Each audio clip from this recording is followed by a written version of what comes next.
en otros textos y quisiera hacer como una conexión con esos anteriores.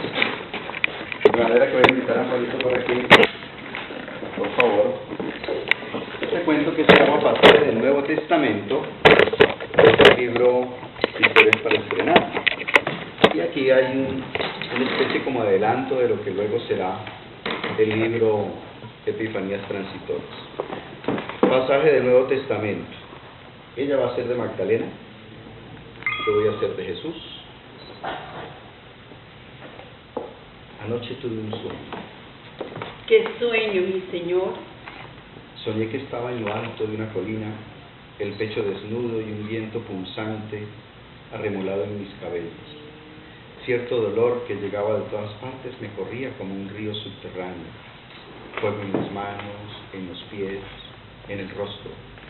Uno de mis costados era herido. Alguien, como si confundiera una de mis costillas con una espada, con una lanza, la arrancaba de mi carne. Y era extraño. ¿Extraño? Sí, deseaba morir de esta manera una y otra vez, pues aunque moría no moría, porque no era esa precisamente la causa de mi muerte. ¿Y qué más soñaste, mi Señor? Había un manto, una túnica sin costura, de un solo tejido de arriba a abajo, que otros hombres siempre dispuestos a pelear, quizás soldados, se disputaban. Luego echaron suerte sobre ella. Súbitamente se hizo noche. El cielo se cerró en espesas tinieblas por 3 horas, desde la 6ª a la hora 9. En el momento del temblor, el pánico y la confusión hicieron que los hombres huyeran, dejando la túnica olvidada. Yo, ya despojado entonces de toda pesantez, la recogí poco antes de entrar en un lugar oscuro. Su tibieza y suavidad acompañaron mi pesadumbre y mi incierto destino. Ella, la túnica, fue mi sostén, báculo y escudo para defenderme de las sombras en que había caído. Luego vi un túnel de forma triangular, en cuyo fondo infinito una tenue pero persistente luz me invitaba a entrar y salvarme. Y la seguí. Mas la orden perentoria era abandonar la túnica que precisamente había sido oasis en la oscuridad. ¿Y luego qué sucedió, mi dulce Señor? Me negué, no quise dejarla. Al contrario, la apreté fuerte a mi pecho, con pasión la mordía y la arrimaba poderosamente a mi cuerpo lacerado y sangrante todavía. Era para mí un bálsamo, un perfume, aceite para mi lámpara. Pero al final me quedé sin la única prenda amada. ¿Eso soñaste? Sí, y no sé qué puedo hacer. El costado herido, la costilla como espada o lanza que ha sido arrancada de tu carne.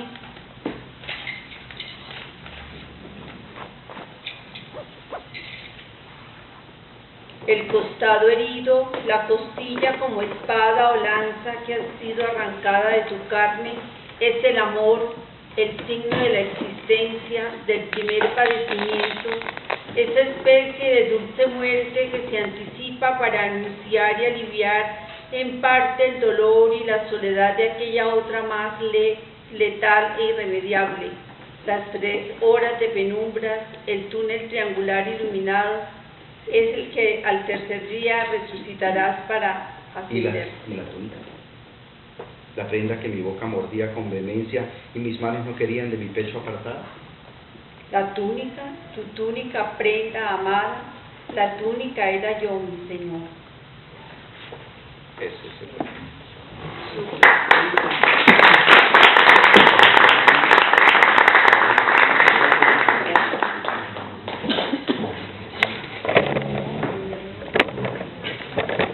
Voy a permitirme leer algunos de los cuentos del libro Epifanías Transitorias. ¿Ahí está bien este sonido? ¿Suena o no? Sí. El primer cuento se llama Lanzamiento.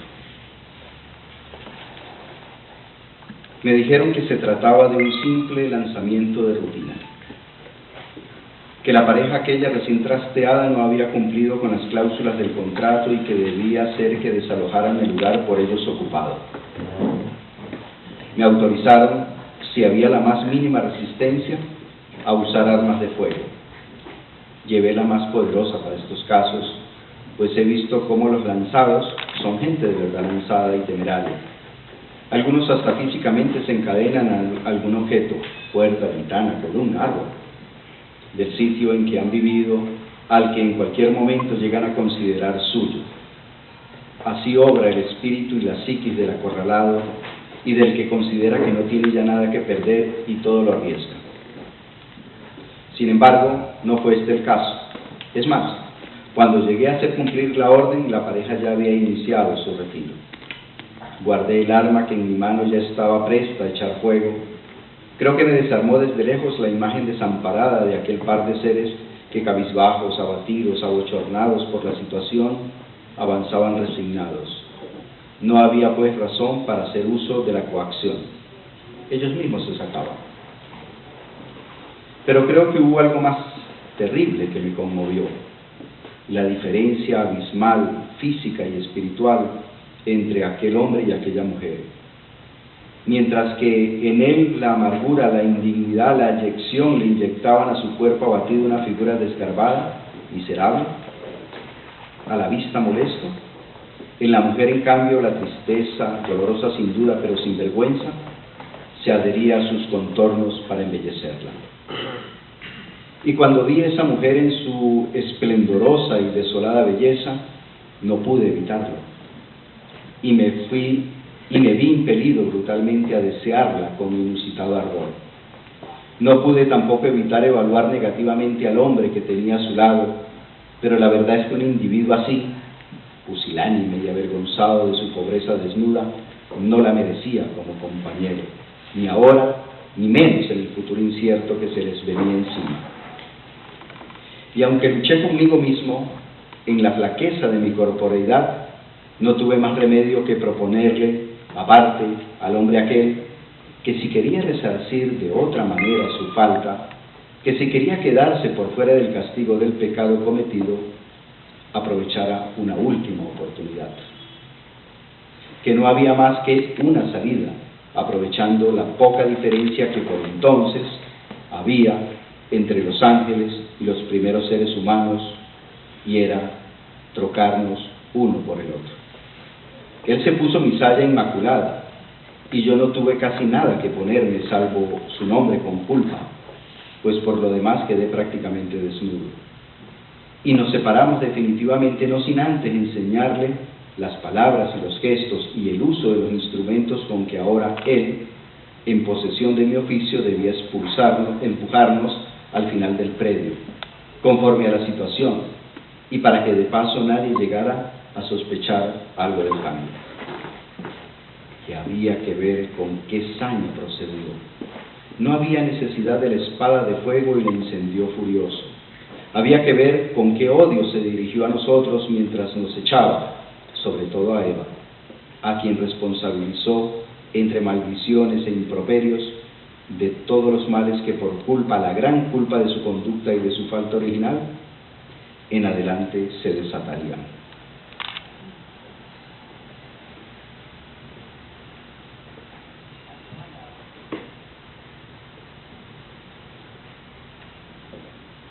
Asilo.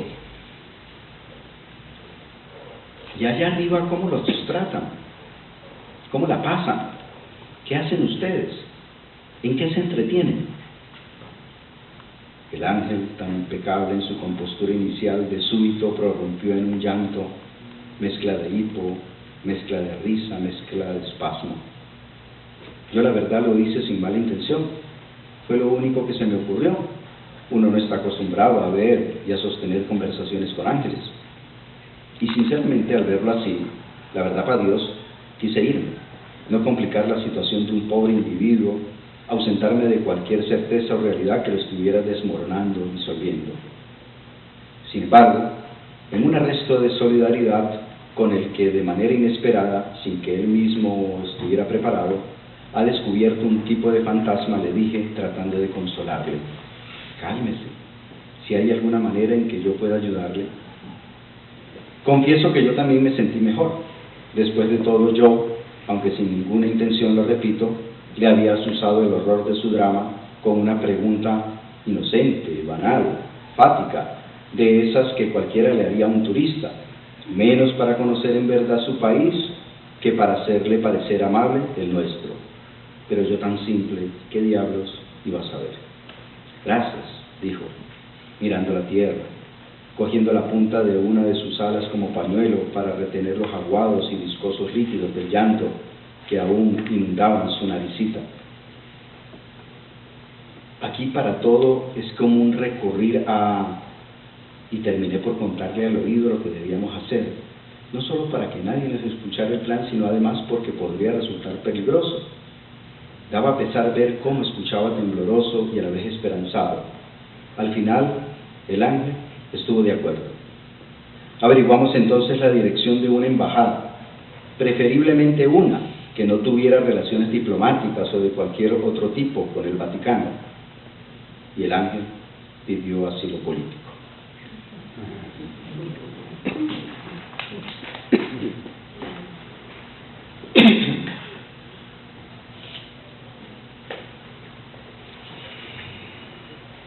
Seres terrestres a la imagen de los ángeles. Un ángel, en uno de sus vuelos bajos, rastreros, peligrosamente terrenales, vio y al instante se enamoró de una bella criatura mortal. Obnubilado por la aparición humana, remontó vuelo ansioso hacia los cielos y postrándose tembloroso ante Dios le rogó su divino permiso para convivir con aquella criatura que le había arrebatado los sentidos y le había hecho estremecer sus alas de un modo hasta ahora nunca antes experimentado, hasta el mismo frenesí. Dios, pensando en que ambas criaturas, las etéreas y las terrestres, eran al fin y al cabo obras de su propia voluntad creadora, no halló en principio mayores reparos. Sí, pero cuando vio que el ángel se retiraba de su presencia, contento por la aprobación, contoneándose al ritmo que las caderas cimbreantes le inyectaban al cuerpo, ya de por sí delicado, y, claro, notó que en el ángel mismo sí había en esencia un pequeño detalle problemático. Lo llamó. El ángel se devolvió esta vez con cara de angustia. Seguramente el Señor, arrepentido, había reconsiderado semejante despropósito. Miró al ángel paradito, de pies, alas y cabeza, y no más. Sabido es por todos que los ángeles no tienen... ¿Qué es lo que no tienen los ángeles? Sexo. Y para dotarlo de su instrumento amatorio y de placer, le preguntó: bueno, dime, esa criatura que te ha dejado así, ¿qué era? ¿Un hombre o una mujer? No sé, dijo el enamoradizo y distraído ángel. En mi arrobamiento y con la premura por venir, no reparé en eso. Era de esperarse, se dijo para sí el Señor, que en todo le cabía razón, hasta en el acto de recriminarse la desubicada esencia de estas criaturas que solo en un inusual arrebato poético le había dado por crear. Pero si por él fuera, ay Señor, ¿por qué, Señor? ¿Hay algún problema en que no haya reparado en eso? En eso, pues precisamente en eso está la diferencia, dijo Dios, esta vez molesto, más consigo mismo que con el propio ángel, porque comprobaba que a sus criaturas más altas les faltaba un no sé qué, un algo de perspicacia, un tanto de, en fin, ya habría tiempo de llamarse a cuentas. Pero como el ángel afanaba y afanaba tanto, Dios terminó por reafirmar el permiso enviándolo con algo. Vete así, pues es mejor que sobre y no que falte. Y el ángel aterrizó con dos sexos, una suerte de hermafrodita alado. Cuando quiso satisfacer con el humano su ansiedad exacerbada por la espera, halló que ninguno de los dos órganos respondía. Que zozobra y no que, dijo con burlona queja desilusionado, con zozobra, dos y nada eran lo mismo. Así que subió una vez más hasta los cielos, anhelante y agitado, y suplicó le fuera solucionado el impasse. ¿Te fijaste, por Dios, ahora sí, de qué sexo era? Dijo Dios. No, creo que era... hembra. Pensó cerrando los ojos, como si así la viera. Hembra sí, dijo decidiéndose, convenciéndose, o quizás recordando apenas la lustrosa y larga cabellera. Concedido.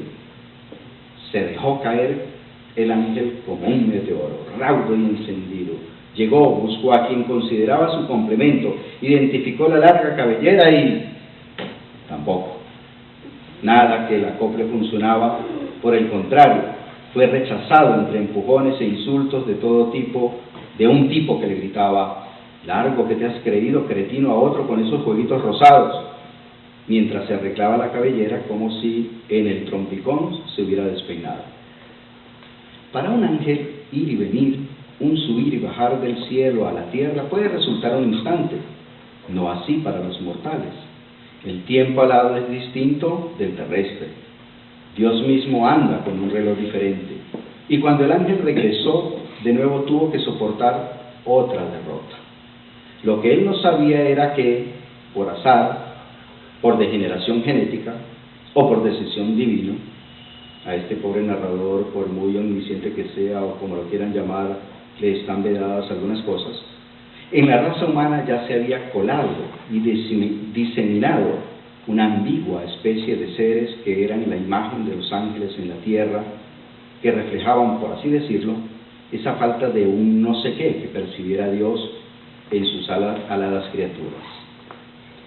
Tanto en el cielo como en la tierra, nuestro ángel es visto con sospecha por su extraña diferencia que le ha valido ya agrios e incómodos comentarios.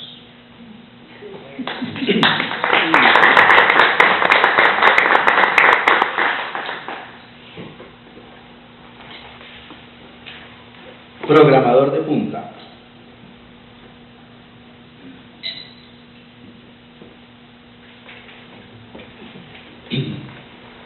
Para descansar, el sujeto enfoca un punto inexistente en el infinito que le ayude no solo a reflexionar en sus preocupaciones, sino también a contrarrestar los efectos que produce en sus ojos ya irritados, enrojecidos y débiles el haber pasado tanto tiempo frente a la pantalla de su computador. Está visiblemente fatigado. El trabajo ha sido arduo, pero aún no consigue lo que quiere. De un tiempo a esta parte ha dedicado con frenesí todo su tiempo, empeño, conocimientos y creatividad al desarrollo de un nuevo programa computacional de última generación que hace uso de toda la tecnología de punta disponible hasta hoy, y mediante el cual se pueden originar virtualmente todas las criaturas que su operador imagine, tanto dado el alto grado de autonomía y versatilidad que con él se espera lograr, lo mismo que de realismo y estética. Piensa el sujeto que será una creación realmente novedosa y revolucionaria y que afectará todas las esferas de la vida. Este pensamiento rector lo estimula a seguir y a enfrentar las dificultades propias de todo nuevo proyecto y a insistir tras los alcances portentosos que imagina para su obra. Será de una sospechada utilidad en el campo científico, pero también en el terreno de la recreación, por cuanto está pensado en términos de un juego versátil, entretenido, muy entretenido.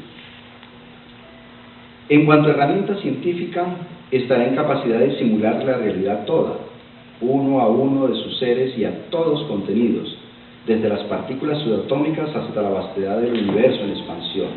En cuanto a juego, plenamente divertido, sin olvidar su potencial didáctico. Con él se podrán derivar múltiples enseñanzas que el jugador debe ser capaz de aprovechar. El programa es un programa de secuencia típico que aumenta la dificultad según se avance en los niveles. La secuencia consta de 6 pasos básicos y fundamentales seguidos de un séptimo a manera de descanso en el que en realidad se usa para que en él se puedan apreciar algunos agradecimientos y los créditos pertinentes.